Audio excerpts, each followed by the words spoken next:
Magandang araw. Pinas Weather, para sa pinaka-latest update sa mga ulat sa panahon sa ating bansa. Ang binabantayan sama ng panahon na si Bagyong Uwan ay naging ganap ng isang Super Typhoon category kaninang alas 5 ng umaga. Sa ngayon, ay may taglay na itong lakas ng hangin na 185 kilometers kada oras at bugso ng hangin na aabot sa 230 kilometers kada oras at may bilis na 25 kilometers kada oras. At tinatahak ang northwest-north base sa weather track forecast ng PAGASA. Kaninang hating gabi ay nagsimula ng maramdaman ang bagsik ni Super Typhoon Uwan sa parte ng Kabisayaan at nagsimula ng magbuhos ng malalakas na pag-ulan at pagbayo ng hangin.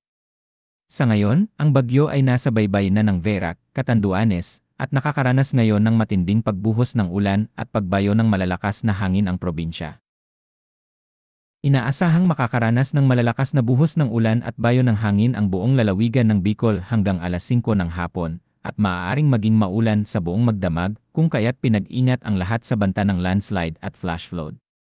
Pinapayuhan ang mga mamamayan na magtungo sa mga evacuation center, lalo na yung malalapit sa baybaying dagat, upang maging ligtas sa hagupit ni Super Typhoon Uwan. Samantala, ang buong Metro Manila ngayong tanghali ay nakakaranas na rin ng pag-ambon at mahihinang pag-ulan, at inaasahang pagdating mamayang alas 2 ng hapon ay magsisimula ng makaranas ng malalakas na pagbuhos ng ulan at pagbayo ng hangin ang buong Kamaynilaan hanggang sa ika-9 ng gabi o maaaring hanggang madaling araw. Ang lahat ay inaabisuhan na maging mapagmatsyag at maging alerto sa baha at pinsalang maidudulot ng malalakas na hangin ni Super Typhoon Uwan.